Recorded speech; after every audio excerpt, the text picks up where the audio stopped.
నారాయణ సమారంభాం శంకరాచార్యమధ్యమాం అస్మదాచార్యపర్యంతాం వందే గురు పరంపరాం.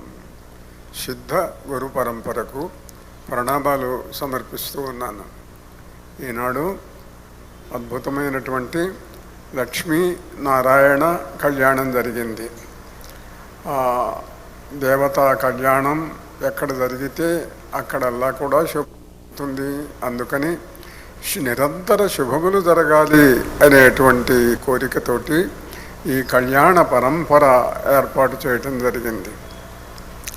కళ్యాణం అన్నమాట అందరికీ తెలుసు.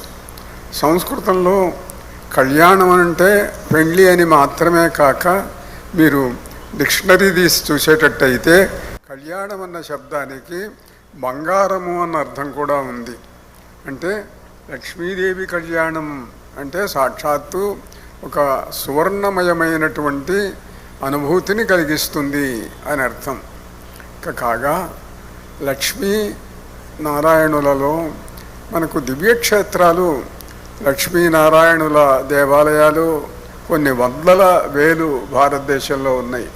అయితే ప్రసిద్ధమైనటువంటివి మొట్టమొదట లక్ష్మీదేవి స్తోత్రంతో ప్రారంభించినప్పుడు లక్ష్మీం క్షీరసముద్రరాజతనయాం శ్రీరంగధామేశ్వరీం అన్నారు. అంటే ఆమె నివాసం ఏది అని అంటే ప్రధానమైన నివాసము శ్రీరంగము అని మనకు చాలా పురాణ ప్రసిద్ధమైనటువంటి శ్లోకం, అందరూ పఠించేటువంటి శ్లోకం. మొన్న ఒకసారి చెప్తూ లక్ష్మీదేవి కొల్హాపురంలో ఉన్నది అని అన్నాను.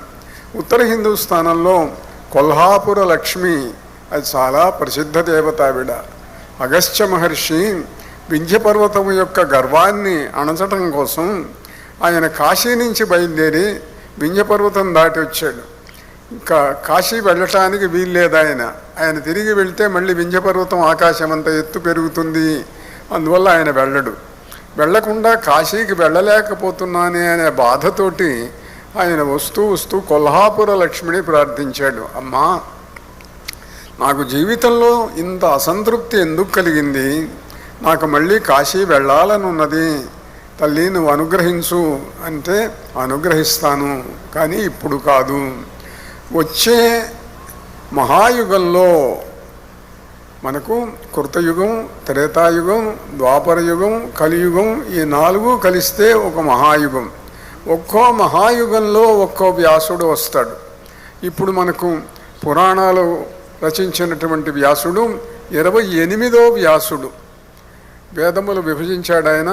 18 పురాణాలు రాశాడు, ఉపపురాణాలు కూడా రచించాడు. ఆ వ్యాసుడు అనేటువంటిది అది ఒక పదవి లాంటిదన్నమాట. అంటే అసలు పేరేమిటి ఆయనకు అని అంటే ఆయన కృష్ణద్వైపాయనుడు. వాళ్ళ అమ్మ నాయన పెట్టిన పేరు కృష్ణుడు, నల్లగా ఉండేవాడు. ద్వీపంలో పుట్టాడు గనక ద్వైపాయనుడు అని అన్నారు ఆయన. కృష్ణద్వైపాయనుడు. వేదములను విభజించటం వల్ల ఆయనకు వ్యాసుడు అన్న పేరు వచ్చింది. వస్తే కొల్హాపుర లక్ష్మి అగస్త్యుడితోటి చెప్పింది, నాయనా, నీవు వచ్చే మహాయుగంలో నువ్వు వ్యాసుడివైతావు. అప్పుడు ఆయన వ్యాస పదవి వస్తుందన్నమాట అగస్త్యుడికి. అప్పుడు వెళ్దువు కానీ మళ్ళీ కాశీకి, ఇప్పుడే కొన్ని లక్షల సంవత్సరాలు మాత్రం పోవటానికి వీల్లేదు అన్నాడు. అందువల్ల అగస్త్య మహర్షి ఆయన ప్రధాన నివాసంగా మా పీఠ ప్రధాన స్థానమైన కుర్తాళం ఆయన ప్రధాన కేంద్రంగా పురాణాలలో చెప్పబడింది. అలా మహాలక్ష్మి మనకు కొల్హాపురంలో ఉన్న దేవత. దక్షిణాపథంలో లక్ష్మీదేవి అనంగానే అందరికీ ప్రసిద్ధ శ్లోకం శ్రీరంగధామేశ్వరి. శ్రీరంగంలో ఉంటుంది లక్ష్మీదేవి. శ్రీరంగంలో మరి లక్ష్మీదేవి ఉంటే నారాయణుడు ఉండడా? నారాయణుడు ఉంటాడు. ఆయన ఎట్లా ఉన్నాడు? రంగనాథుడు అన్న పేరుతో ఉన్నాడు అక్కడ. రంగనాథుడు, లక్ష్మీదేవి శ్రీరంగంలో నివసిస్తూ ఉంటారు. మహాక్షేత్రానికి వెళ్ళి మనం దర్శనం చేసుకుంటూ ఉంటాం. అంటే విష్ణుమూర్తికి ఒక పేరు ఉన్నది, పద్మాక్షుడు అని చెప్పి. విష్ణువు, నారాయణుడు, కృష్ణుడు ఇలా ఎన్నో పేర్లు ఉన్నప్పటికీ కూడా విష్ణుమూర్తి ఎలా ఉంటాడు? చాలా అందంగా ఉంటాడు. ఎట్లా ఉంటాడు? పద్మాక్షుడిలాగా ఉంటాడు. అంటే పద్మాక్షులంటే ఎట్లాంటివండి? తెల్ల తామరలా, ఎర్ర తామరలా అని అంటే మామూలుగా తెల్ల తామరలు. పుండరీకాక్షుడు అని అంటారు నారాయణుణ్ణి, విష్ణుమూర్తిని. పుండరీకం శితాంభోజం. పుండరీకం అంటే తెల్ల తామర. ఎప్పుడన్నా కోపం వస్తే అరుణ కమలాక్షుడయ్య మురాంతకుండు అని మనకు పురాణంలో కనిపిస్తుంది. ఎర్ర తామరల్లాగా ఆయన కళ్ళు వచ్చినట కృష్ణుడికి. అట్లా మామూలుగా పుండరీకాక్షుడు ఆయన. మరి అందంగా ఉండే కళ్ళు కలిగినటువంటి మగవాళ్ళందరినీ కూడాను పద్మాక్షుడు అనవచ్చునా? అంటానికి లేదు. మగవాళ్ళల్లో, పురుషులలో పురుషోత్తముడు అయినటువంటి ఒక్క విష్ణుమూర్తిని మాత్రమే పద్మాక్షుడు అనాలి. మరి ఇంకెవరిని అనొచ్చు అంటే ఆడవాళ్ళని అనొచ్చు. ఆడవాళ్ళందరినీ కూడా పద్మాక్షి, ఆమె పద్మాక్షి, అందంగా ఉన్న కళ్ళు కలిగింది, పద్మములాగా విశాలంగా ఉన్న కళ్ళు కలిగింది అని చెప్పి స్త్రీల యొక్క కన్నులను పద్మములతో పోల్చవచ్చు. మగవాళ్ళ యొక్క కన్నులను పద్మముతో పోల్చటం సంప్రదాయం కాదు. మరి దేంతో పోల్చాలండి? ఏదన్నా ఓ పోలిక లేదా అసలు అని అంటే ఉంది. శాస్త్రంలో చెప్పారు, మగవాళ్ల కన్నులను వృషభాక్షులు అనాలి వాళ్ళను. వృషభం అంటే ఆబోతు, మదించేటటువంటి ఆబోతు యొక్క కళ్ళు ఎట్లా ఉంటాయో దాన్ని వృషభాక్షుడు అని అంటారు. కనుక మీ ఇంట్లో మీరు ఎవరినైనా మీ మగవాళ్ళని అనదలుచుకుంటే వీడు వృషభాక్షుడు, ఓయే వృషభాక్ష ఆయన అనొచ్చు, అభ్యంతరమేమీ లేదు. అయితే కళ్ళు విశాలంగా లేవనుకోండి, చిన్నవిగా ఉన్నవనుకోండి, దాంట్లో సంస్కృతంలో పెద్ద కవి ఉన్నాడు, పెద్దిభట్టు అని చెప్పి. ఆయన భార్య కొంచెం వికారంగా ఉండేది. ఉంటే మీరు పెద్ద కవీశ్వరులు, రాజుల దగ్గర జమీందారుల దగ్గర చాలా కానుకలు పొందారు, నన్ను ఎప్పుడు వర్ణించరేమిటండి? అందరి మీద శ్లోకాలు చెబుతారు, పద్యాలు చెబుతారు, మీరు నా మీద ఎప్పుడు పద్యం చెప్పరేమిటండి అన్నాడు. ఏం చెబుతాడు పాపము? పద్మాక్షి అని చెబుతాడా? ఆమెకు సంస్కృతం పెద్దగా రాదు. సరే ఎందుకైనా కోరింది కాదనటం దేనికి లేని తింత్రిణీదళ్ళ విశాలలోచన అన్నట్ట. అంటే ఏమిటండి అన్నది. ఎందుకులే ఏదో సంస్కృతంగా నీకు రాదుగా అన్నట్ట. అంటే వెనకటి పండితుల్లో కొన్ని తరాల కింద అయితే ఇంట్లో సంస్కృతం మాట్లాడుకుండేవాళ్ళు, ఆడవాళ్ళు మగవాళ్ళు అందరూ కూడా బాగా వచ్చినటువంటి సంస్కృతం వచ్చిన కుటుంబాలలో. కొన్నిసార్లు ఏమంటే చదువు రాని అమ్మాయిని పెళ్లి చేసుకోవటం జరుగుతూ ఉంటుంది. అందరికీ చదువు రావాలని ఎక్కడుంది?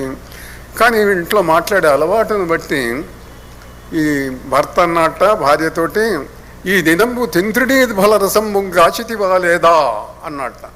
ఇవాళ తింత్రిణీ ఫలరసం కాచావా లేదా అంటే అదేమిటండి అన్నది. అంటే నీకు సంస్కృతం రాదా అన్నాడు. నేను నేర్చుకోలేదండి మా ఇంట్లో, ఇక నుంచి నేర్చుకో అన్నాడు. ఏమిటి తింత్రిణీ రసం అని అంటే, ఇవాళ ఇంట్లో రసం పెట్టావా, చారు పెట్టావా అది. అంటే ముందు ఇంట్లో ఎవరైనా సంస్కృతం మాట్లాడదలుచుకుంటే, ఇప్పుడు అందరూ ఇంగ్లీష్లోనే మాట్లాడుకుంటున్నారు ఇంట్లో కూడాను. చాలా చోట్ల మామూలుగా ఏదో హోటల్కి వెళ్ళినా, ఇంటికి వెళ్ళినా, హోటల్కి వెళ్తే రైస్ పెట్టంటాడు, అన్నం పెట్టనడు, కర్రీ తీసుకురా అంటాడు. దాని బదులు సంస్కృతం కూడా కొంచెం నేర్చుకొని అంటే బాగానే ఉంటుంది. సరే అంటే చింతాకులాగా విశాలమైన కన్నులు గలదానివి అని ఆ మాట అర్థమైతే ఆమె ఏమి చేసి ఉండేదో, దాని అర్థం ఏమిటండి అన్నాడు. ఇప్పుడు వద్దులే తర్వాత చెబుతాడే అన్నాడు ఆయన. తర్వాత ఏదో చెప్పాడు అనుకోండి. ఇలా పద్మాక్షుడైనటువంటి రంగనాథుని యొక్క కన్నులు మహాద్భుతమైనవిగా వర్ణిస్తారు. ఒకరోజు రామానుజాచార్యుల వారు మహనీయులు ఆయన వీధిలో వెళ్తున్నారు, శ్రీరంగంలో వీధిలో వెళ్తూ ఉంటే శిష్యులందరూ ఉన్నారు, వెళ్తూ ఉన్నాడు. అంటే దోవలో నడుస్తూ ఉంటే ఎండగా ఉంది బాగా. ఆయన రంగనాథస్వామి ఆలయానికి వెళ్తున్నాడు. వెళ్తూ ఉంటే ఒక కుర్రాడు భార్య నడుస్తున్నారు పక్క పక్కన. ఇతడు భార్యకు గొడుగు పడుతున్నాడు, తాను ఎండలోనే ఉన్నాడు. గొడుగు మరీ ఇద్దరు పట్టేటట్టు లేదు, అందుకని గొడుగు భార్యకు పడుతున్నాడు. రామానుజాచార్యుల వారికి ఆశ్చర్యం వేసింది, ఇదేమిటిది? వీడు భార్య బజార్లో కూడా సిగ్గుపడకుండా భార్యకు గొడుగు పడుతున్నాడు, మరి ఏమిటిరా ఇది అని వాడిని పిలుచుకురండి అన్నాడు. శిష్యులు వెళ్ళి స్వామివారు పిలుస్తున్నారు అంటే, అయ్యో అట్లనా అన్నాడు. వచ్చాడు. వస్తే ఏమిటి స్వామివారు అన్నాడు.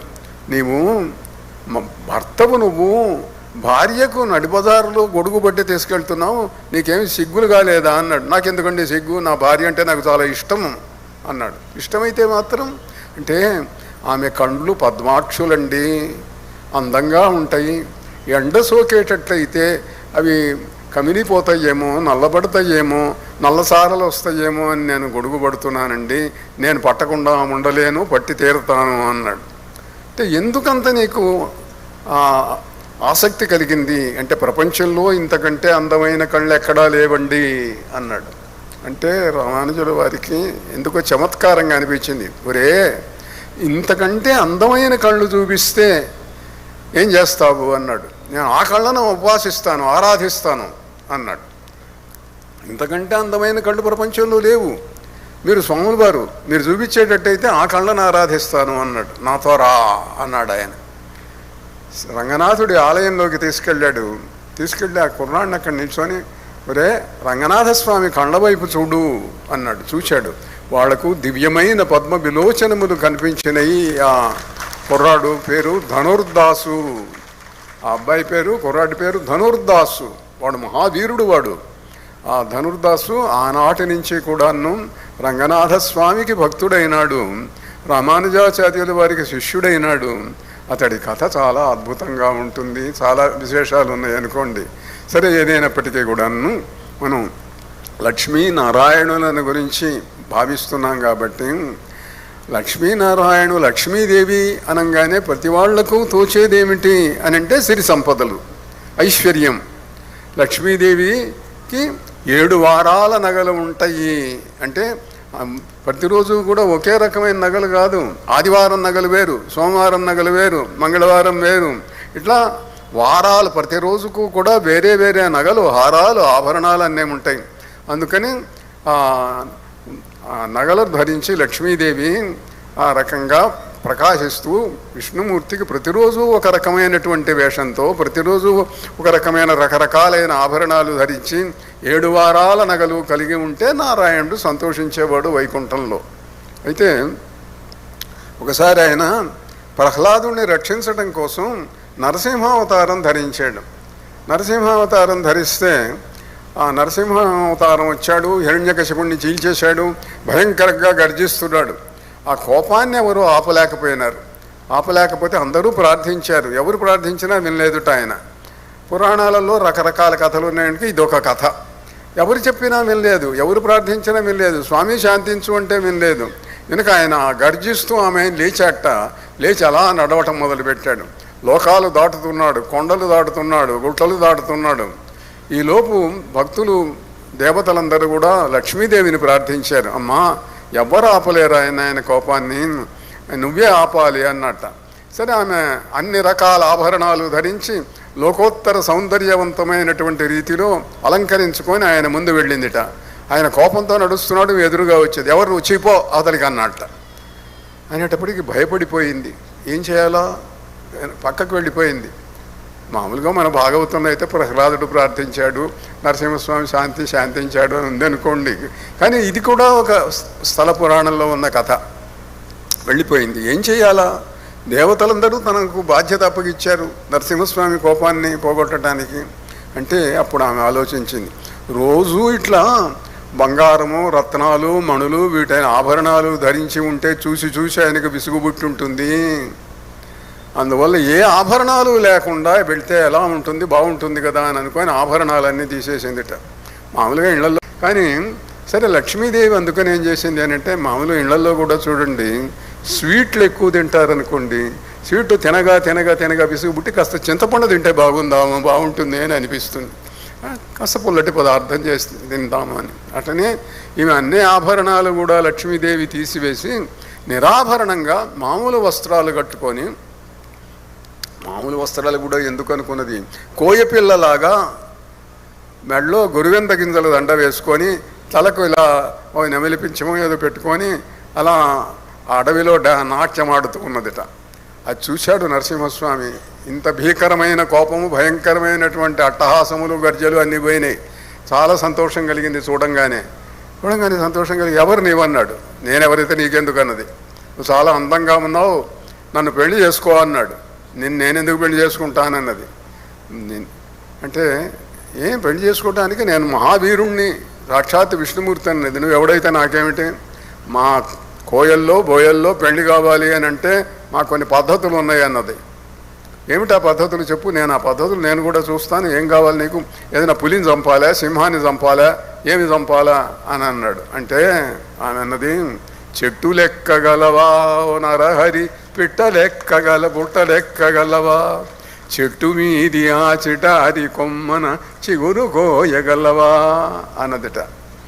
అంటేను వీడు అన్నాడు అప్పుడు, చెట్టు లెక్కగలనే ఓ చెంచిత పుట్ట లెక్కగలనే, చెట్టు మీది ఆ చిటారు కొమ్మన చిగురు కోయగలనే. ఇంకేముంది, ఇద్దరు కలిశారు, నాట్యం చేసుకున్నారు, డ్యూయట్ సాంగ్ అయిపోయింది. ఇంకా చెంచులక్ష్మి భర్త అయినాడు నరసింహస్వామి. ఇలా లక్ష్మీ నారాయణులు వివిధములైన అవతారాలలో వివిధములైన రీతుల్లో వాళ్ళు ప్రకాశిస్తూ భక్తులను రక్షిస్తూ ఉన్న కథలు పురాణాలలో ఎన్నో కనిపిస్తాయి. ఏదైనా మనకు నారాయణుడు ముక్తినిస్తాడు, కానీ మనకు అసలు డబ్బులు సంపదలు కావాలి కాబట్టి లక్ష్మీదేవిని ఉపాసించాలి. అందుకే అంటారు, కమల నయన నీవు కలచోటు సరసంబు, నీవు లేని చోటు నీరసంబు, కంబు కంఠీ నీవు కలవాడు కలవాడు, లేనివాడు నీవు లేనివాడు. లోకంలో ఎవరైనా డబ్బులు ఉన్నవాడు ఉంటే ఆయన ఉన్నవాడండి కలవాడండి అని అంటారు. ఏమి లేనివాడు అనుకోండి, లేనివాడు అంటే ధనం లేనివాడు. ధనం కావాలి, సిరి సంపదలు కావాలి, ఐశ్వర్యం కావాలి, అధికారం కావాలి, ఇవన్నీ లక్ష్మీదేవి ఇస్తుంది. నారాయణుడు కూడా ఇస్తాడు. అలాంటి లక్ష్మీనారాయణ దంపతుల యొక్క శుభప్రదమైన కళ్యాణం ఇవాళ మీ అందరికీ శుభములిచ్చునుగాక. నారాయణ నారాయణ.